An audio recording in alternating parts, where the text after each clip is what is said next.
Good morning students. आज हम ninth class की इंग्लिश की वर्कशीट नंबर 40 करेंगे। आज की डेट है 6 अक्टूबर 2020। आज जो हमारा वर्कशीट में आया है topic that is poetry comprehension. आज हमें पोएम करनी है और पोएम को समझना है। आज की जो हमारी पोएम है उसका टॉपिक है rain on the roof. Rain तो सभी को पता है क्या होता है, बारिश। और रूफ क्या होती है, छत। किसको कहते हैं, छत को। ठीक है, तो जो बारिश पड़ती है छत पर और उसके बाद जो साउंड पैदा होता है उसी के बारे में पोएम है। इस पोएम को लिखा है कोट्स किनी ने। किसने लिखा है, कोट्स किनी। ये पोएट है, ठीक है, कवि हैं ये। इन्होंने ये लिखी है poem rain on the roof. चलिए पोएम को रिसाइट कर लेते हैं, देन उसकी एक्सप्लेनेशन समझेंगे। When the humid shadows hover over all the starry spheres, and the melancholy darkness gently weaves in rainy tears, what a bliss to press the pillow of a cottage chamber bed and lie listening to the patter of the soft rain overhead. Every tinkle on the shingles has an echo in the heart, and a thousand dreamy fancies and a thousand dreamy fancies into being start, and a thousand recollections weave their air threads into woof.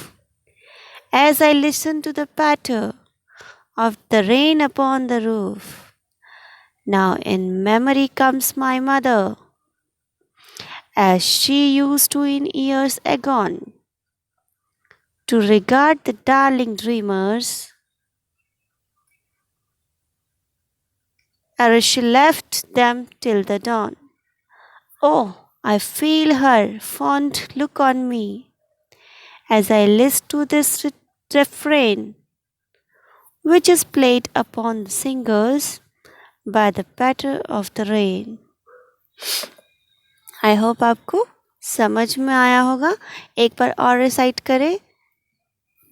When the humid shadows hover over all the starry spheres, and the melancholy darkness gently weaves in rainy tears, what a bliss to press the pillow of a cottage chamber bed and the listening to the patter of the soft rain overhead.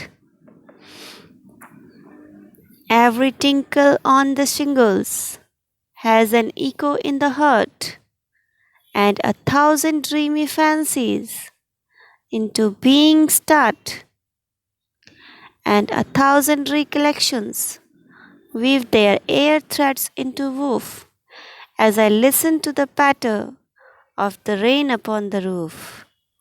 Now in memory comes my mother, as she used in years agone, to regard the darling dreamers, ere she left them in the dawn, till the dawn. Oh, I feel her fond look on me, as I listen to this refrain, which is played upon the singers by the patter of the rain. ठीक है बच्चों, ये हमारी recitation थी poem की। आपको समझ में आया होगा प्रोनाउंसिएशन। तो इस जो पोएट हैं वो रेन ऑन द रूफ के बारे में बताते हैं कि कैसे उनको कौन कौन सी उनकी मेमोरीज जग जाती हैं, उन्हें कैसा लगता है जब बारिश होती है। आइए समरी देखते हैं। The poet observes that when the starry sky is overcast with rain-bearing clouds, poet बताते हैं कि जब स्टारी स्काई का मतलब है तारों वाला, तारों से भरा हुआ आसमान, ठीक है,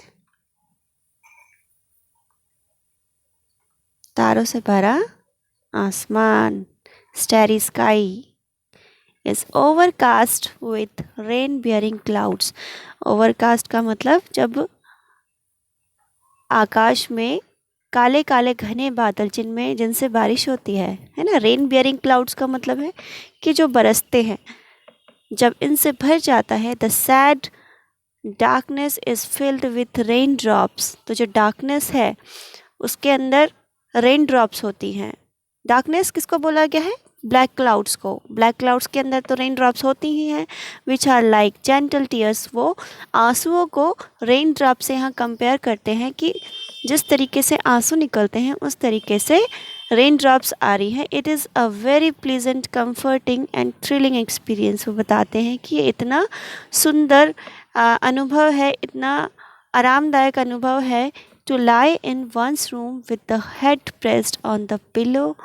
तो कहते हैं कि इतना सुंदर एक्सपीरियंस है कि अगर हम, जब बारिश होती है, जब हम अपने रूम में होते हैं, अपना सर जो हमारा तकिया पे होता है, ठीक है, अपने सर से जब हम तकिया को प्रेस करते हैं and listen to the sound of the rain drops falling on the tin roof overhead. ठीक है, मतलब और जब हम अपने रूम में होते हैं, बारिश को एंजॉय करते हैं, तो हमें क्या है, साउंड किसका साउंड आता है? रेन ड्रॉप्स का साउंड आता है। जब बारिश बहुत तेज़ पड़ती है छत के ऊपर, तो पट पट पट पट की जो आवाज़ आती है, जिससे जो पैटर साउंड होता है, उस साउंड को देखकर, सुनकर जो कवि हैं यहाँ पर, जो पोएट है, वो बहुत खुश होते हैं, बहुत ज़्यादा प्लीजेंट फील करते हैं, थ्रिलिंग एक्सपीरियंस होता है उनके लिए, बहुत ही मज़ेदार अनुभव होता है कि कैसे जो बारिश है वो इतना साउंड प्रोड्यूस कर रही है, इतना इको प्रोड्यूस कर रही है उनके हार्ट में, उनके दिल में। तो यहाँ पे उन्होंने बहुत ही सुंदर सा कनेक्शन बनाया है, किसके साथ? रेन के साथ। Every drop of falling on the roof makes a tinkling sound that moves the poet's heart। ये बात मैंने अभी बताई। जो हर एक बूंद है पानी की, जो रेन की ड्रॉप है, बारिश की बूंदें हैं, जब वो रूफ पर गिरती हैं, ठीक है, जब वो रूफ पर गिरती हैं तो वो एक टिंकलिंग साउंड पैदा करती हैं, मतलब एक आवाज़ पैदा करती हैं, जैसे गिरती है। जैसे आपने भी देखा होगा, जब हमारे चेहरे पर बारिश पड़ती है तब भी तो साउंड आता है पट का, है ना। तो वो जो साउंड है, वो जो टिंकलिंग साउंड है, वो कहाँ जाता है? सीधा पोएट के हार्ट पे, ठीक है, मतलब उनके दिल से होकर गुजरता है। These sounds rouse a number of imaginary things in the thoughts of an otherwise busy poet। वो बताता है कि जो साउंड है वो पोएट के दिल में काफ़ी सारी चीज़ें, ऐसी इमेजिनरी चीज़ें, काल्पनिक चीज़ें होती हैं, वो उभरती हैं इस आवाज़ से, ठीक है। The soft pitter patter of the falling rain drops also revives many childhood memories. अब ये जो पिटर पैटर की आवाज़ है, जो पट पट की आवाज़ जब बारिश आती है, तो वो बताते हैं कि जो रेन ड्रॉप्स पड़ रही हैं उनकी छत पर, उससे जो आवाज़ पैदा हो रही है, वो उनकी कई सारी बचपन की जो मेमोरीज़ हैं, है ना, चाइल्डहुड मेमोरीज़ हैं, वो निकल के आती हैं उनके दिमाग में। फिर से वो सारी चीज़ें आंखों के सामने उन्हें याद आने लगती है, आंखों के सामने नज़र आने लगती है और माइंड में रिवाइव होती हैं। अमॉन्ग दीज मेमोरीज, वो बताते हैं कि among these memories there is one about his mother. बहुत सारी उनकी यादें हैं जो उनके दिमाग में घूम रही है, उनकी आंखों के सामने आ रही है, लेकिन उसमें से एक मेमोरी किसकी है? उनकी मदर की है। उनकी मदर जो अब इस दुनिया में जीवित नहीं है। जब पोएट ये पोएम लिख रहे थे तो उनकी मदर एक्सपायर हो चुकी थी। तो अब यहाँ पे वो अपनी मदर को कैसे याद करते हैं, देखिए। He recollects how she use to look at her dear children. वो बताते हैं, वो याद करते हैं कि कैसे वो उन्हें देखा करती थी और अपने प्यारे बच्चे की तरह। At she put them to sleep and wish them to have sweet dreams. और कैसे वो उन्हें सुलाया करती थी बिस्तर पर और उन्हें स्वीट ड्रीम्स विश करती थी, मतलब जैसे हम गुड नाइट विश करते हैं, good night sweet dreams wish करते हैं ना, ऐसी उनकी मदर जब उन्हें सुलाने जाती थी, टक करने जाती थी उन्हें, तो उनकी मदर उन्हें स्वीट ड्रीम्स विश करती थी। Till they met again early in the morning. कब तक के लिए विश करती थी? सुबह तक के लिए, ठीक है। सुबह के बाद वो दोबारा विश करते थे एक दूसरे को, good morning. As the poet listen to the music made by the rain falling on the roof. जैसे ही पोएट उस म्यूज़िक को सुनते हैं, कौन सा म्यूज़िक? जो रेन के आने से छत पर जो साउंड पैदा हो रहा है उसको उन्होंने म्यूज़िक कहा है, ठीक है। जब वो उस म्यूज़िक को सुनते हैं, he visualizes in his mind the affectionate look of his mother. ठीक है, जैसे ही वो साउंड उनके दिमाग में जाता है, मतलब सुनते हैं, तो उन्हें अपनी मदर की छवि, जो उनकी प्यारी सी माँ थी, उनके बारे में उनके माइंड में विजुअलाइज हो जाता है कि कैसे उनकी मदर उन्हें बारिश में सुला दिया करती थी जब बाहर बारिश होती थी। ठीक है, दस the rain makes a bridge between his present and his past. तो जो रेन है, ठीक है, एक क्या बन जाता है, रेन एक ब्रिज बन जाता है यहाँ पर उनके प्रेजेंट की मेमोरीज के और पास्ट की मेमोरी के बीच में। ब्रिज, ब्रिज मतलब जोड़ने वाला। ठीक है, तो जो रेन है वो उनकी पुरानी मेमोरीज़ को और आज की मेमोरीज़ को जोड़ने का काम करती है, यानी एक पुल की तरह काम करती हैं। तो मुझे आई होप आपको समझ में आया होगा। ये समरी है हमारी पोएम की। ठीक है बेटा, इससे पहले कुछ वर्ड मीनिंग देख लेते हैं। ह्यूमिड, ह्यूमिड का मतलब होता है डैम्प यानी गीला। ह्यूमिड का सिनोनिम है डैम्प, डैम्प का मतलब गीला। ठीक है, हॉवर, हॉवर का मतलब होता है फ्लोट इन द एयर, फड़फड़ाना या मंडराना भी कह सकते हैं। ठीक है, starry full of stars, starry का मतलब होता है तारों से भरा हुआ, तारों से पूर्ण। स्फेयर किसे बोला है, आकाश को। मेलनकॉली होता है सैडनेस यानी दुख, हम इसे दुख भी कह सकते हैं। पैटर होता है टैपिंग नॉइज, टक टक का शोर या टप टप का शोर। ठीक है, टिंकल होता है सॉफ्ट रिंगिंग साउंड, सॉफ्ट का मतलब मधुर, हल्की सी आवाज़। शिंगल्स क्या है, शिंगल्स होती हैं जो छत पे टाइल्स लगी रहती हैं, उन्हें हम शिंगल्स कहते हैं। Wooden tiles used on the roof, ठीक है, जो लकड़ी की टाइल्स यूज़ की जाती हैं छत पर, उसे शिंगल्स कहते हैं। छत पर लगाई जाने वाली लकड़ी की फट्टियाँ या स्लेटें। इको किसे कहते हैं, रिफ्लेक्शन ऑफ साउंड, जब हम किसी खाली कमरे में चिल्लाते हैं या बोलते हैं, आपने देखा होगा कि आवाज़ लौट कर वापस आती है। ठीक है, तो मतलब वो जो गूंजना होता है, आवाज़ का गूंजना, उसे हम इको कहते हैं। फैंसीज क्या होता है, फैंसीज आर इमेजिनेशन और कल्पनाएँ, हमारी जो कल्पनाएं होती हैं, हम सोचते हैं कि ऐसा हो जाए वैसा हो जाए, जो हमारी इसे हम अपनी फैंसीज कहते हैं, इमेजिनेशन कहते हैं। वुफ होता है क्लॉथ, वुफ है कपड़े को बताया गया है, बना बाना या वस्त्र। ठीक है, पोएम को समझने की कोशिश कीजिएगा, मैंने आपको समरी से बताया है। चलिए रीड करते हैं कुछ question answer. Who is the poet of rain on the roof, तो कोट्स किनीस के कौन है, पोएट हैं। What is the rhyming scheme of first stanza, तो बच्चों राइमिंग स्कीम जो है ये है हमारी ABCB और DEFE, दिस वन। ठीक है, the poet is dash the patter of the rain, क्या कर रहा है, पैटर जो साउंड है रेन का, क्या कर रहा है, पोएट उसे सुन रहा है।